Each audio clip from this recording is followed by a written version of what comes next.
So I said I got this last July. I went down to Stoke to get it. So it's a Range Rover L322. It's got the TD6 BMW engine in it.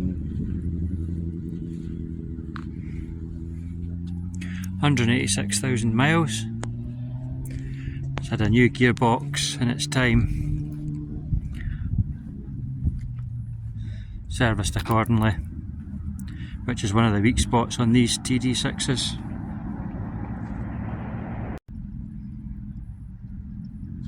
"20-inch wheels, no lights on the dash.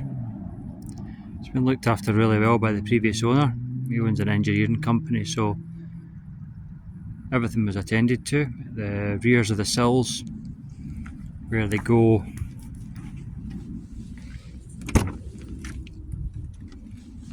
down there, they've all been done. Really good job as well.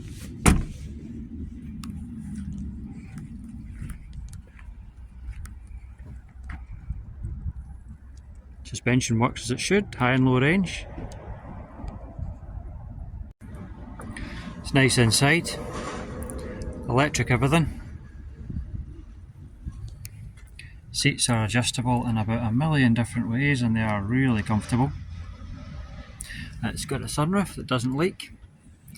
At the moment the radio doesn't work because there was some water ingress in the boot, which I've now sorted, but I've replaced everything in the radio except that screen, and I think it's that, so I've managed to get a new one for 15 quid and it's in the post. Electric steering wheel, air conditioning, but the belt's not even connected. And that's your suspension controls there. And that's your control for,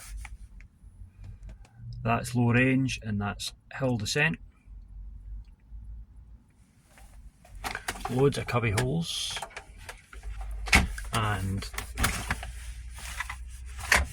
cup holders, proper armrests, electric steering wheel that comes out to meet you when you turn the ignition on.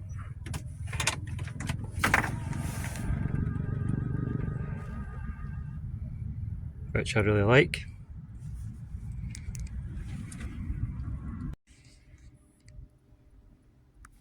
So it's got a lot of stuff. Most of it doesn't work, but all the important stuff does. So I've said that the aircon doesn't work, but it does. The heater works fine, which is all that matters to me. You've got two-stage heated seat. That's all your air recirculation. Heated windscreen, unfortunately that doesn't work, which would have been good because that would have been handy. Heated rear screen, that does work, and that's just to program your heated windscreen, I imagine, to come on at a certain time, but that doesn't work. Parking sensors, they don't work either. Boot opening, that does work.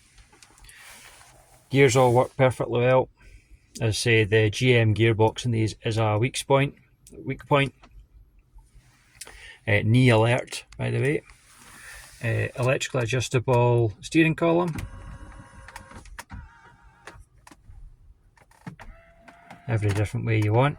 And it's got memory seats, and the mirrors and seats are included in that memory. As you can see, no lights on the dash, which is grand. Auto dimming mirror, that works. Rain sensitive wipers, they don't work. They were crap, so I ripped out the sensor, put it all back together, and we've now got just that variable intermittent wipe, which is much better. Electric mirrors, that is access mode, so that puts the suspension down to just help people who need it to get in and out, which is grand. Loads of space in the back, heated rear seats, and an absolutely massive boot.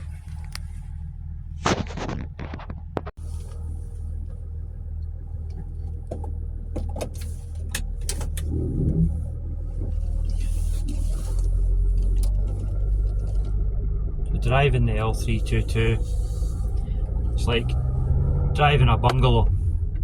It's enormous. It is literally bigger than any other car on the road, even vans you're higher up on. It's only lorries that you're not higher than. But because it's so square, you can see all the corners back and front, side, so it's pretty easy to park, even though the parking sensors don't work. It's actually fine.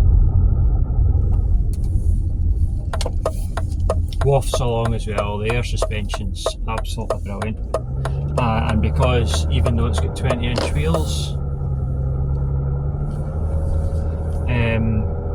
it's got a proper sidewall on the tyre, so it's really comfortable. Don't feel any of the bumps at all. So I've noticed that in all of these videos about L322s, they talk about how much the running costs are, and while this one's been okay, I think if you have to talk about running costs with one of these, and if you have to think about running costs with one of these, it's not the car for you. I think it depends on two things though. One, how well it's been looked after, and two, how perfect you want to make it. Now, so far, the biggest expense on this car for me was replacement of all the front lower suspension arms, because it was quite scary to drive. They were really loose, it was wandering around the motorway and stuff like that. So all in, including labour, that was £600, which I don't think is too much more than a normal car would be for replacing two front suspension arms, you know, like a BMW or the equivalent to a premium saloon. I used quality bits. They were either Delphi or Mali, I can't remember which, but they were decent enough. They weren't the Lemforder ones, but they were decent enough. The guy that owned it before me has done a lot of work, as I say. Mainly the big thing was the gearbox that he replaced. They're very prone, these gearboxes, to just failing, especially if the car's been used for towing. He replaced the gearbox a short time ago, and then he serviced it accordingly. Most recently was last March. Changes perfectly. I only subject the car to light duties. It's just a family car. I won't be towing with it, although it does have a big Westfalia tow bar, which is detachable. Even the tow bar ball bit is, you need two hands to lift it. It's some piece of kit. I won't ever be using that. I won't ever be off-roading it. It's just a toy really to run around in. Fuel consumption in this one, well, if you did a lot of miles it would hit your wallet, even though it's the diesel. 23 miles per gallon is at best, but as I've said, I just do running around in it locally, so I don't really notice it, to be honest. If I'm going on a longer journey, I'll take one of my other cars. So I think if you use this as your only car, yeah, you probably feel the fuel bills no matter what engine you have. Past its MOT, just needing some bulb replacement on the rear lights. What I actually did was I had clear rear lights, which I didn't like, and it came with the originals with bulbs already installed, so I just changed over the lights and then sold the rear lights that night. So actually the first time ever, and the only time ever, I made £10 at MOT time. Crazy. That'll never happen again.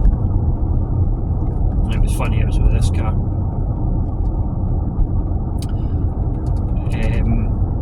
It's had a new water pump before I bought it. The suspension height sensors have always been lubricated, and I've continued to do that. That's where a lot of suspension problems can actually occur. It can put the car down in its arse, for example, if the suspension height sensor seize or snap off.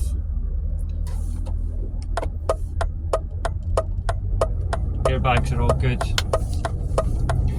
The other thing is I'm not trying to make it perfect, so the non-working aircon, non-working heated screen, the other thing it has is a heated steering wheel. Again, that doesn't work.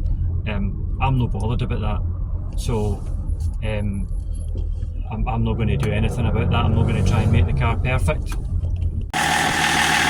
So that's the engine. It's venerable TD6, otherwise known as the BMW M57. 6 cylinders, 170 horsepower, slow as a week in Edinburgh, but as sure as the tides. Loads of room to work around it. It's only got one small turbo. Can't can't go wrong with it really, as long as you don't mind it not being too fast. I really like it. Not had to do too much to it. I put a Renault 5 thermostat in it, just in the top hose there to bring up the operating temperature easily. I do have a proper thermostat for it though, to do it properly in the summer. EGR thermostat, also did that, that lives under there. And I've done a couple of oil changes in my ownership. And a great engine so far. So overall I'm really happy with the car. It's given good service. It's been fairly reliable. I think it's had a lot of the work done to it hopefully, so hopefully it'll be good for a few months yet before I have to do anything else to it. It's a fun car to drive. Say the family love it. If you're looking for a cheap way into Range Rover ownership, this could be the way to go. I would say that the TD6 was the lowest liability of them all as well. This one only cost me £1,750. I went down to Stoke to get it. I live in Scotland, so the underneath of it is in pretty good condition. So I had the sills done, the rest of it's decent as well. I also put some Lanigard on it before the winter. So yes, overall, good car. I'll probably keep it for a while. I do still enjoy driving it. It's fun sitting up high, wafting along. So yeah, it'll stay in the fleet for a while, yeah, I think.